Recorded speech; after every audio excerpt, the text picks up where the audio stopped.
Audio Jungle.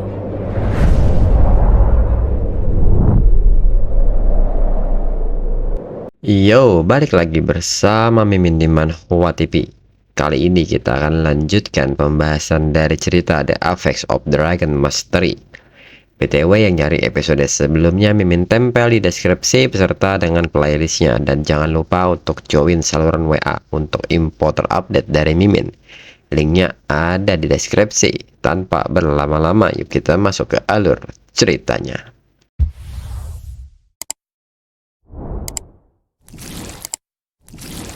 Disclaimer, mohon abaikan hal ini jika kalian sudah mengerti. Ini peringatan mengenai konten di channel ini. Video ini berisi alur cerita yang mempermudah bagi pendengarnya untuk mengetahui isi ceritanya dan memahami alur ceritanya. Jika ada kesamaan tokoh dan tempat ini benar-benar tidak disengaja. Dan peringatan bagi pendengar untuk tidak mencontoh atau meniru perkataan maupun perbuatan yang tidak baik yang ada di video ini. Karena cerita ini hanyalah fiktif belaka. Jika mengerti, yuk kita masuk ke ceritanya. Cerita berlanjut. Di saat Xiao Ye terus menunjukkan transformasinya, Shen Chai pun meminta Lu Fan melihat ke arah naganya. Kobaran apinya sangat besar dan itu menerangi langit. Lu Fan pun pada akhirnya bertanya-tanya apa yang sedang terjadi pada Xiao Ye. Dan nyatanya Xiao Ye selain naik tingkat ke Black Dragon 2, tubuhnya juga mulai membesar dan menunjukkan bentuk barunya sebagai World Destroyer. Lu Fan yang menyadari hal ini memberitahu mereka bahwa Xiao Ye telah berevolusi ke tingkat kedua. Dan bentuk Black Dragon bahkan lebih kuat. Itu jelas merupakan naga raksasa yang sudah dewasa sekarang. Lu Changkong pun menyebut bahwa tunggangan Lu Fan di level seperti ini terlalu keren. Lu Fei juga menyebut bentuk api tadi sudah cukup mengejutkan. Tapi pertumbuhan naganya sungguh gila. Jika Lu Fan ingin menunggangi naga legendaris tersebut, Lu Fan memerlukan pelana yang sama istimewanya. Dan Lu Fei pun meminta Lu Fan untuk menunggu. Dirinya akan mengambilkannya untuk Lu Fan. Lu Fan pun menyebut bahwa itu tidak perlu. Pelananya sendiri sudah cukup. Lu Fei pun seketika menyebut bahwa Lu Fan tidak mengerti. Pelana khusus pasukan Griffin mereka adalah perlengkapan kelas militer. Itu dapat memberi tunggangan Lu Fan peningkatan 10% untuk semua atribut. Itu sangat jarang. Shen Chai pun membenarkan hal tersebut. Jika Lu Fan menambahkan dorongan atribut 10% ke naganya, bukankah Lu Fan ingin mendominasi langit? Lu Fan pun menjelaskan bahwa pelananya adalah Dragon Saddle, dibuat khusus untuk tunggangan naga. Dirinya dapat menumpuk semua atribut Xiao Ye sebesar 100%, dan serangan dirinya akan ditingkatkan dengan Dragon Aura. Mendengar pelana Lu Fan mampu menumpuk semua atribut 100%, Lu Fei pun sangat terkejut. Shen Chai pun bertanya-tanya efek tambahan macam apa ini yang mampu membuat serangan normal dengan tambahan efek. Lu Changkong pun menyebut Lu Fan selalu berhasil mengejutkan mereka. Lalu Lu Fei pun meminta Lu Fan untuk menunjukkan pelananya kepada mereka dan tunjukkan apa yang bisa dilakukannya. Dalam pikiran Lu Fei merasa sangat malu karena membandingkan pelana naga ini dengan pelana pasukan Griffin. Pelana mereka pada dasarnya adalah sampah, dan disinilah dirinya menghebohkannya kepada Lu Fan. Shen Chai pun mengatakan bahwa sebelumnya dirinya pikir Lu Fan menyeret mereka ke bawah. Tetapi sekarang Shen Chai melihat bahwa semua yang ditimbulkan Lu Fan adalah yang terbaik. Shen Chai pun berharap bahwa dirinya punya pelana seperti itu. Lu Fei pun seketika bertanya kepada Shen Chai, apa yang sedang Shen Chai mimpikan? Itu adalah pelana khusus naga. Apakah elang Shen Chai memiliki darah naga? Di sisi lain, Lu Fan pun berterima kasih kepada Xiao Ye karena telah mendampinginya selama ini, membantunya lepas dari kutukan profesi terlemah. Mulai sekarang ketika ada bahaya datang, mereka akhirnya bisa bertarung bersama. Sedangkan Shen Chai pun terlihat marah-marah kepada Lu Fei akibat perkataannya barusan. Lu Changkong pun meminta mereka untuk berhenti bertengkar dan melihat ke arah Lu Fan. Mereka sedang menyaksikan kelahiran seorang Dragon Rider sejati pertama di dunia. Dan Lu Fan pun segera memasangkan pelana naganya. Menurut Lu Fan, perasaan ini Seluruh tubuhnya dipenuhi dengan kekuatan yang luar biasa. Seolah-olah dirinya bisa menghancurkan langit dan bumi hanya dengan lambaian tangannya. Pelana naga ini memberinya kekuatan naga, dan terlihat di jendela informasi status Luffy. Saat ini, semua atribut meningkat secara signifikan, dan dua skill bertarung Luffy mengalami evolusi. Yang pertama, Dragon Fang Strike, Sky Split, di mana serangan Luffy dilapisi aura naga. Tebasan berturut-turut dalam koordinasi dengan hewan peliharaan naga, melakukan dua serangan cakar yang disinkronkan dengan aura naga. Kedua, Dragon Claw Devastation, mengubah lengan menjadi cakar naga, melakukan 6 serangan cepat berturut-turut dapat dilempar dari jarak jauh. Dalam bentuk koordinasi, hewan peliharaan naga melakukan 6 serangan berbasis magic. Luffy yang melihat hal ini pun takjub. Sang Dragon Rider Luffy ini merupakan Dragon Rider sejati satu-satunya. Lu Changkong pun menyebut ketika Luffy menyelamatkannya, dirinya sudah tahu bahwa Luffy lebih kuat dari itu. Sekarang lihat perbedaannya. Mereka berdua kesatria, tapi dibandingkan dengan Luffy, dirinya sungguh gagal. Dalam pikiran Lu Changkong, dirinya berjuang untuk masuk ke kelas elit King Yun di Akademi Ibu Kota Naga dan bergabung dengan pasukan Griffin setelah 10 tahun. Tapi Luffy hanya bertemu dengannya menghancurkan semua yang dirinya banggakan. Namun tiba-tiba Xiao Ye menunjukkan sebuah respon waspada dan seketika terbang ke atas langit. Mereka pun bertanya-tanya apa yang sedang terjadi. Dan Luffy seketika bertanya kepada Xiao Ye apakah ada gelombang monster lagi. Dan Luffy pun seketika meminta Xiao Ye menggunakan skill perception-nya, di mana Black Dragon dapat mendeteksi musuh secara diam-diam atau menyamar. Menggunakan kemampuan ini akan membangkitkan semua target musuh yang tersembunyi di sekitarnya. Dan seketika monster yang menyembunyikan hawa keberadaannya kini terlihat. Lu Changkong pun tidak menyangka Luffy dan naganya benar-benar berhasil mendeteksi musuh yang tersembunyi, dan kemampuan siluman mereka akan hilang. Senchai pun bertanya-tanya siapa monster ini. Mereka melayang di udara. Luffy pun seketika menyebut bahwa mereka adalah Snow Moth. Mereka sangatlah berbahaya dan meminta semuanya untuk mundur. Dan diketahui monster ini adalah Snow Moth level 86. Adapun skill yang dimilikinya yaitu pertama Snowstorm Concealment. Snow Moth bersembunyi di tengah badai salju. Ia tidak akan diketahui kecuali Snow Moth menyerang atau diserang, sehingga merusak penyembunyiannya. Kedua, Blood Shocking. Snow Moth menghujani target dengan darah, menyebabkan mereka kehilangan kesehatan per detik. Jika Snow Moth bersembunyi dalam badai salju, 4 detik pertama Blood Shocking tidak akan merusak target. Luffy pun menyebut Snow Moth adalah monster nokturnal yang bersembunyi di tengah badai salju. Pada saat seseorang menyadarinya, seseorang sudah kehabisan tenaga. Luffy pun tersenyum saat mengetahui bahwa mereka adalah monster yang sangat berbahaya. Itulah yang dirinya cari. Luffy pun meminta Xiao Ye untuk bersiap-siap menggunakan serangan terkoordinasi dan mulai mengaktifkan efek pelana naga dan aura naga. Dan seketika Luffy pun menggunakan skill Sky Split. Lu Changkong yang melihat hal ini menyebut bahwa Snow Moth telah membunuh begitu banyak rekan mereka, dan Luffy meremukkan mereka seperti permainan anak-anak. Senchai pun menyebut bahwa Luffy bekerja sama dengan sangat baik dengan naganya. Ini sungguh sulit dipercaya. Lalu Lu Changkong pun bertanya kepada Luffy apakah ini berarti mereka tidak perlu lagi mengkhawatirkan Snow Moth lagi. Dan di saat itu Luffy pun meminta Lu Changkong untuk memperhatikan baik-baik yang ada di belakangnya. Namun di saat itu Luffy segera membereskan Snow Moth yang ada di belakang mereka. Lu Changkong kembali kaget dan tidak menyangka Luffy bahkan memiliki skill terkoordinasi jarak jauh. Luffy pun meminta semuanya untuk berhati-hati terhadap penyergapan.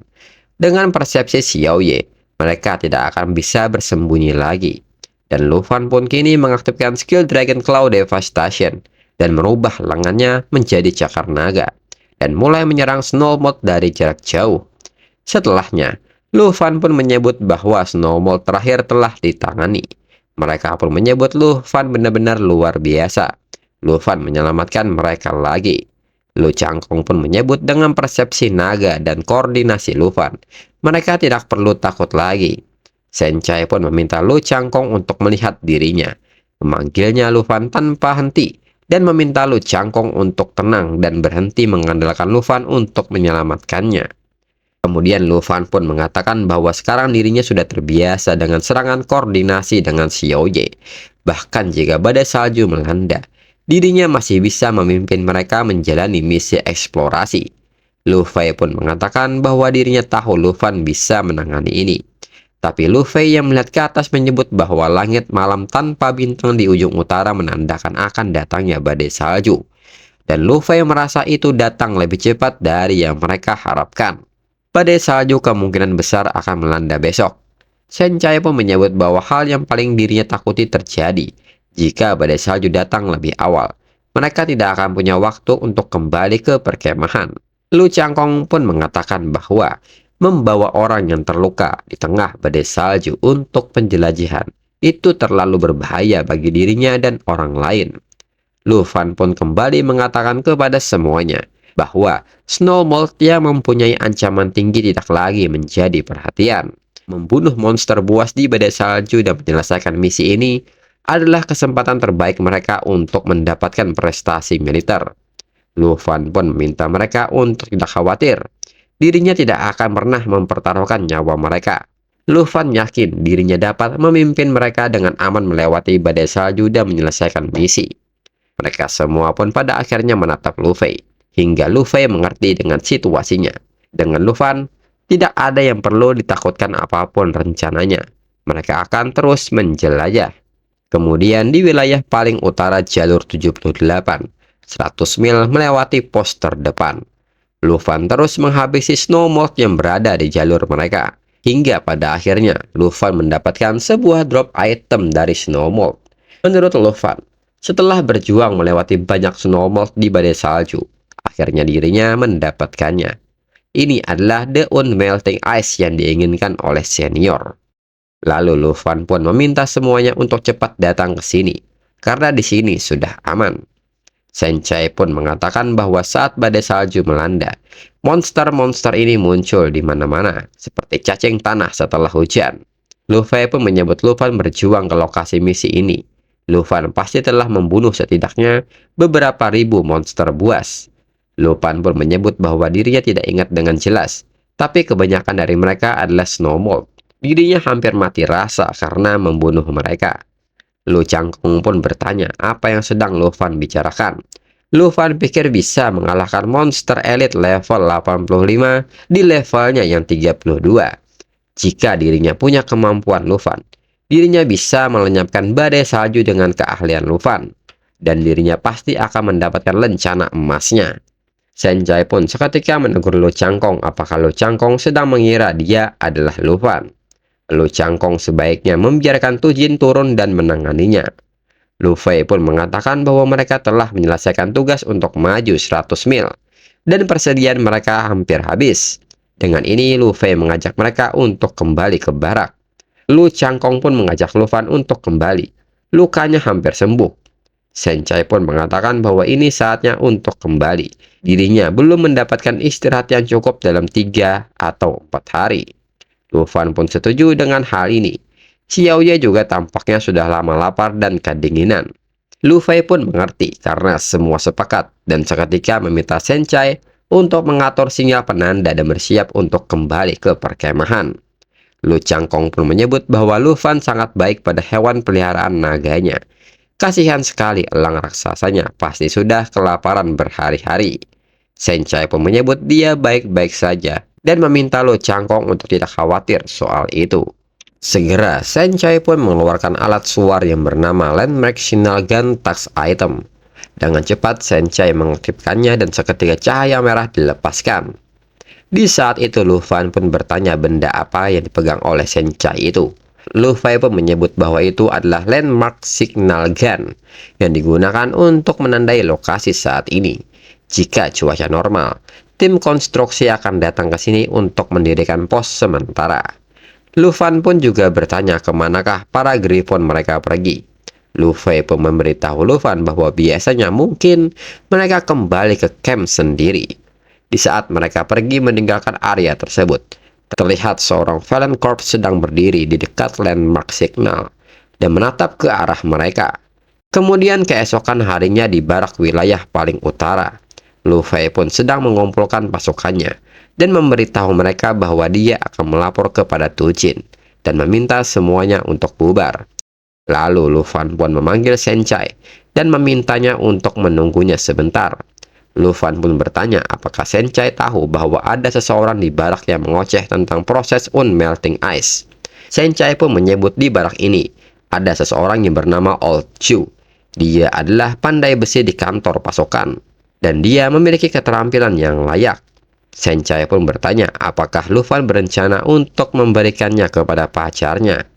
Lu Fan pun tidak membenarkan hal itu dan menyebutnya hanya teman biasa. Shen Chai pun menatap Lu Fan dengan penuh rasa curiga dan Shen Chai pun mengerti serta Lu Fan tidak perlu menjelaskannya. Dan seketika Lu Fan pun pamit dan pergi menemui Old Ju. Shen Chai pun seketika terdiam sejenak dan memegang sebuah kalung yang terbuat dari unmelting ice dan seketika menciumnya. Shen Chai pun nampaknya sedang merindukan seseorang. Kemudian Lu Fan pun kini telah berada di toko pandai besi dan menjelaskan keinginannya. Old Ju pun meminta Lu Fan untuk tidak khawatir. Dalam 2 hari, dirinya akan membuat hadiah yang disukai setiap gadis. Lu Fan pasti akan puas. Lu Fan pun berterima kasih kepada Old Ju untuk usahanya. Dan di saat yang sama, Tu Jin pun datang dan mengatakan bahwa dirinya sangat sulit mencari Lu Fan. Dan ternyata Lu Fan ada di sini. Lu Fan pun seketika bertanya, ada apa Tu Jin mencarinya? Tu Jin pun mengatakan bahwa Lu Fei telah melapor kepadanya tentang hal ini.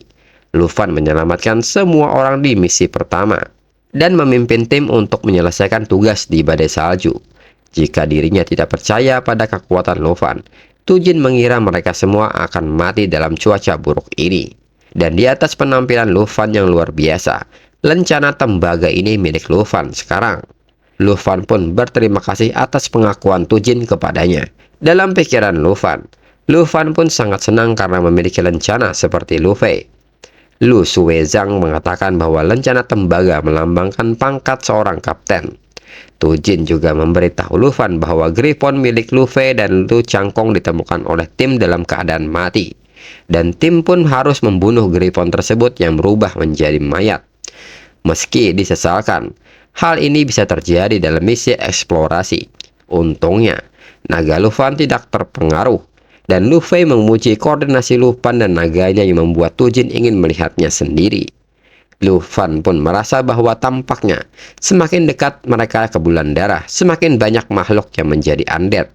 Meskipun dirinya khawatir, tampaknya elang raksasa Shen Chai dan Xiao Ye tidak terpengaruh. Tu Jin pun menilai bahwa saat dirinya melihat naga Lu Fan makan dengan rakus, dirinya tahu Xiao Ye adalah sesuatu yang istimewa dan dia benar-benar kuat. Dengan ini Tu Jin membiarkan Xiao Ye untuk makan lebih dulu, karena ada beberapa hal yang ingin Tu Jin tunjukkan kepada Lu Fan. Ini adalah informasi yang ditemukan oleh personal intelijennya di negara yang dipenuhi bintang, dan meminta Lu Fan untuk melihatnya. Lu Fan pun seketika kaget melihatnya. Tu Jin pun bertanya apakah Lu Fan tertarik.